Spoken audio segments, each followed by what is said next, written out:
Hello, Year 6. I hope you're all okay. I won't lie, you nearly didn't have this instalment. It's 8:30 and I was about to get my PJs with a cup of tea and read my book, but I remembered just in the nick of time. So I'm reading chapter 17 today. Yesterday, at the end of chapter 16, we found out that Ted and Kat and their dad were going back to the London Eye to retrace Salem's steps to see if they could find anything out. So let's see what happens. When we got there, it turned out, as Dad said, the crowds around the London Eye were thinner than yesterday. A large tract of, oh my gosh, it's that word, guys. It's the word I can't say. A large tract of cumulonimbus cloud had rolled in. The area of low pressure was approaching. It was 990 millibars and falling, I estimated. Visibility only fair. Getting tickets didn't take long. Soon we were in the line for the ramp up to the Eye. We got to the point where we'd parted with Salem yesterday. A security man checked us over with a handheld machine, like a giant bubble blower holder. When we walked up the ramp, it was a zigzag and a back-to-front Z. We boarded the moving pod along with a group of 8 foreign teenagers and a tired-looking mom with a folded-up buggy, her baby and her 2 older boys. We began to rise. I counted how many we were as we moved anti-clockwise from 6 to 5 o'clock. 14. I decided not to count the baby as it wasn't able to walk around or look at anything, and because it was too small to remember the experience. Yesterday, in Salem's pod, I'd counted 21. I drifted over to the side of the pod where nobody else was standing. I watched the other passengers. They looked out, turned, chatted in quiet voices, and clicked cameras. Kat came over to me and stood beside me. I did it, she whispered. You did what? I said. Shh!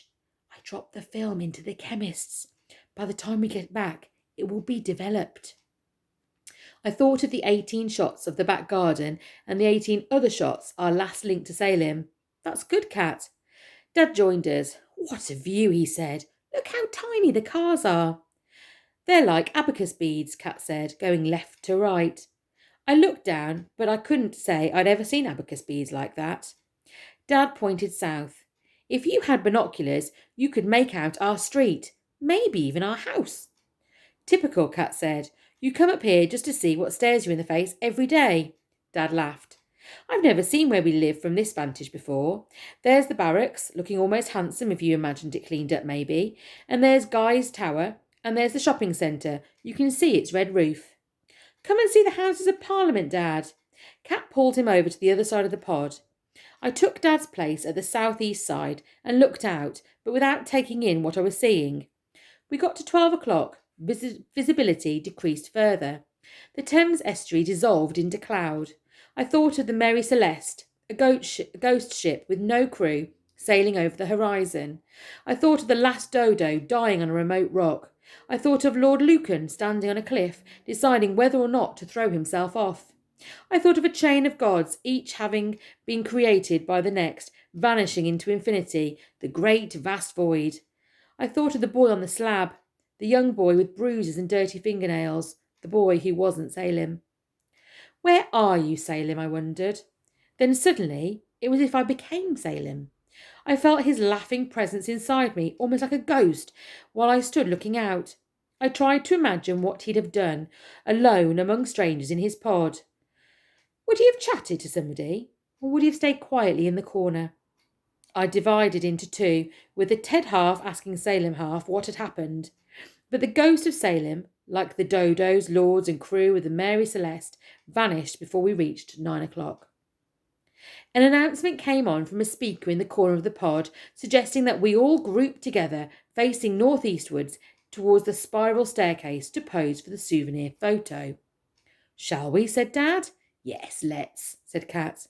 Kat and Dad gathered on one side of the pod with the other passengers, while I stayed out at the edge, half posing and half looking at the others posing. The camera flashed and the pod came down. A young man with a London Eye t-shirt, a member of staff, stood at the door beckoning us to come out. The others filed out first. Dad and I were next, but Kat hung back, her eyes darting around. She crouched down by the seats, but the man came in and shooed her out, and then picked up a piece of litter that the woman holding the baby had dropped and got it out himself. What was that all about? Dad said. I nearly said theory number 1 being disproved, but remembered how Mom had reacted to theory number 8. I thought I'd dropped something, Kat said. Well, shake a leg, Dad said. Shake a leg is Dad's favourite saying, and it's his favourite way of saying hurry up, although if you tried to run and shake a leg at the same time, you would fall over.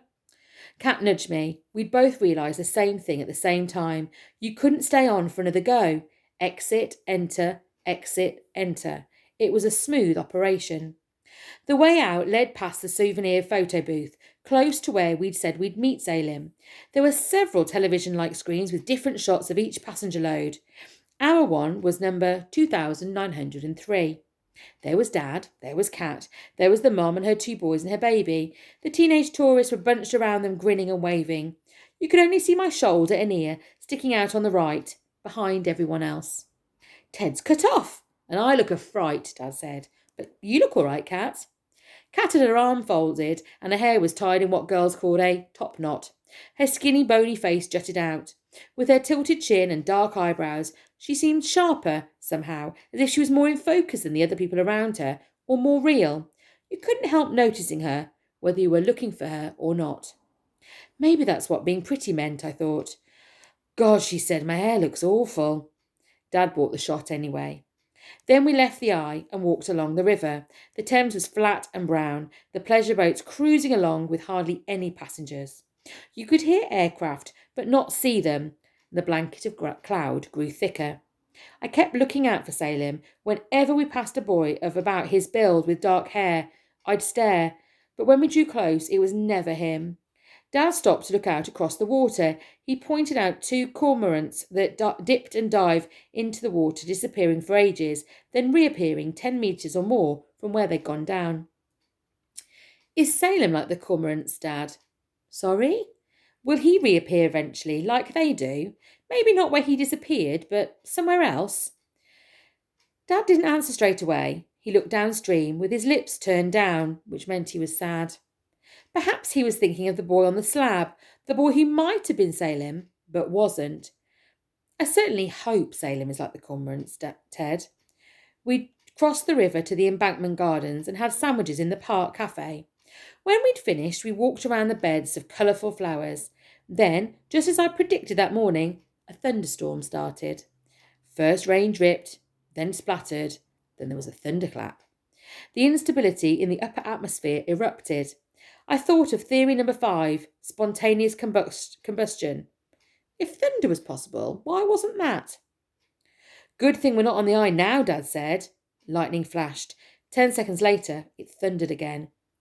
Dad, I said, the storm is 3 kilometres away. Even if it was nearer, your chance of being struck is approximately 1 in 3 million.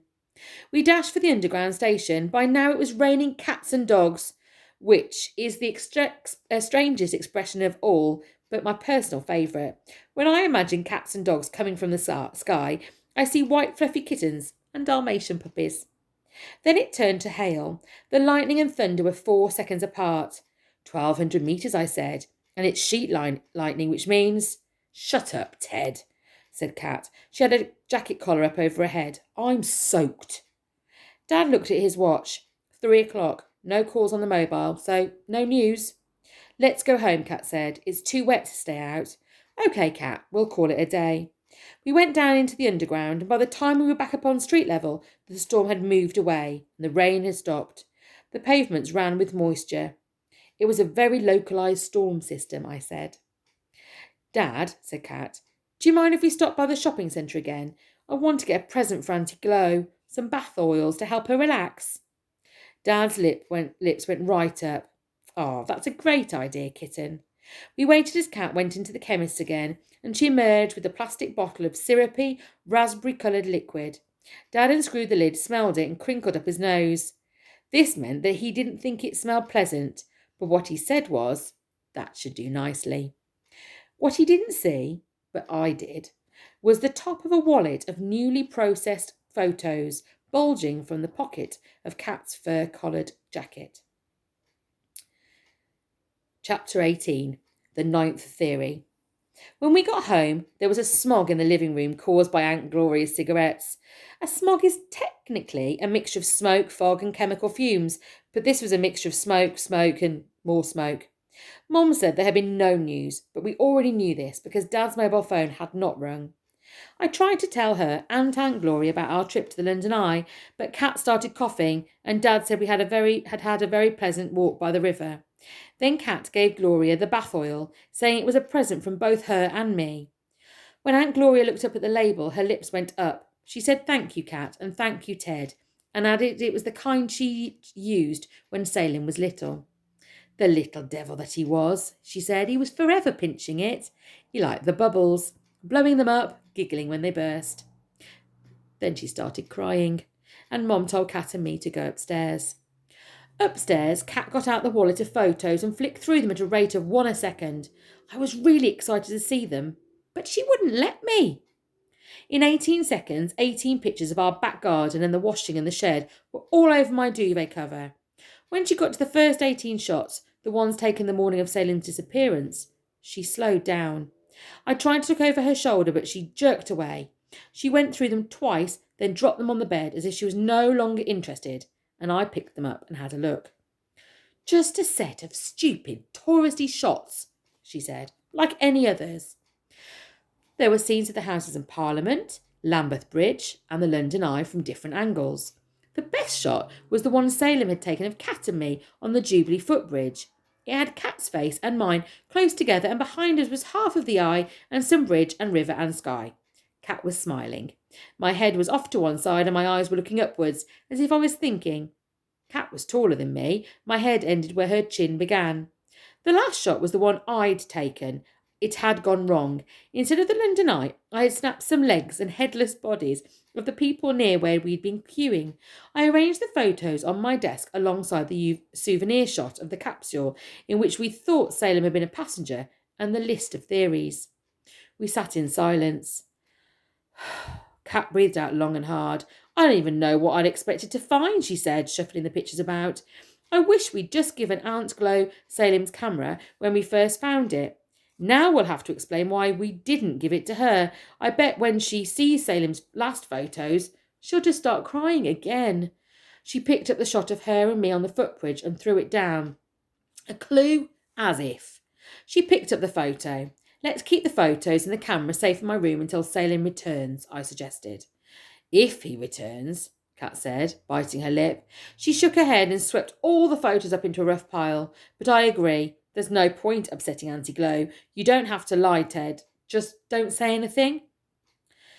Then Kat picked up the list of theories. As for this, she scrunched it up and threw it in the waste paper basket. It's beyond us, Ted.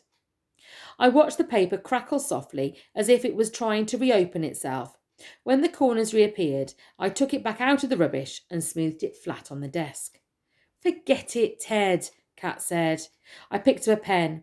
Let's try a process of elimination, I said. The world's most famous fictional detective, Sherlock Holmes, said that once you have eliminated all the possibilities, whatever remains, however improbable, must be true. I was eager to see if we could eliminate all the theories except my favourite theory of all, which was that Salem had spontaneously combusted.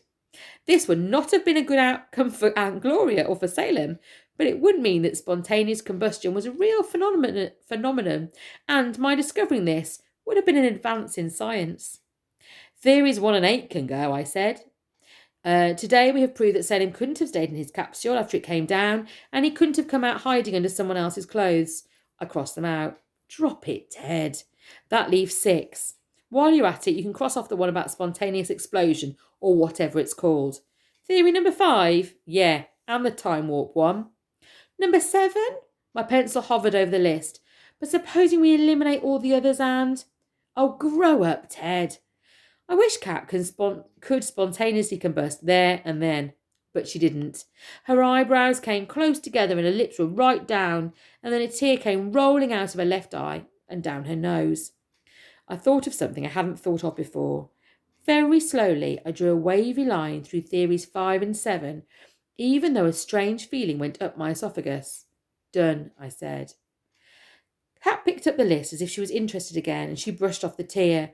That leaves theories 4 theories. 2, 3, 4 and 6. And 9, I said, remembering. 9?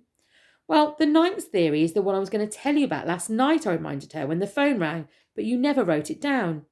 She took the pen from me. You never told me what it was. Out with it, Ted. Better be good. It is, I started dictating. The 9th theory is that Salem never got on the eye in the first place. Kat got halfway through writing the words, then stopped, said it was daft, and I said it wasn't. And she said, hadn't we seen him get on? And I said we had seen what we thought was Salem, but it was just a shadow, and it could have been anyone. He turned and waved, Kat said. Lots of people might have done that, not just Salem. But what happened to Salem then, between when we said goodbye and when he got to the top of the ramp? I had not considered this. He might have stopped to do up his trainers, decided not to go on at all, and come back down the ramp after we moved away. And then he might have looked for us and we vanished into the crowds. Then he might have got lost or run away or got kidnapped. Kat closed her eyes. Okay, Ted, I'm reliving the moment. I shut my eyes too, and all I could see was the wrong way round Zed, a line of boys, all Salem lookalikes, smiling and waving and saying goodbye and walking to the edge of the precipice. Ted, Kat said. I opened my eyes. I have to admit, it's a clever theory. A good tingling feeling went from my esophagus up to my scalp, and I smiled. But it's wrong, Ted. I stopped smiling. Wrong. I don't expect you to understand. The boy who waved from the top of the ramp, the way he stood and looked back, the way he turned and walked on, it was Salem. I just know. You just know?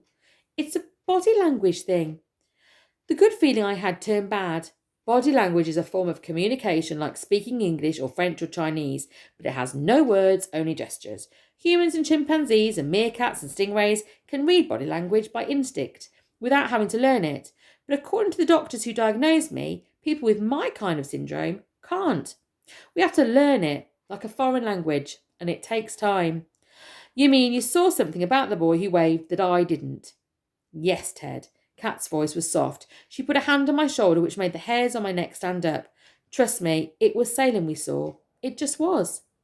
I took the pencil from Kat and crossed off what she'd written for Theory 9. I crossed it out 3 times over. I thought it the best theory of all till then. Now it was dead, almost at birth. Dead as a dodo, you could say. Okay, guys, we'll stop there, and Miss B will be back tomorrow with chapter 19. Right, give us a wave on the way out, guys. Hope you've all had a really good Thursday, and I'll see you later. Lots of love. Bye.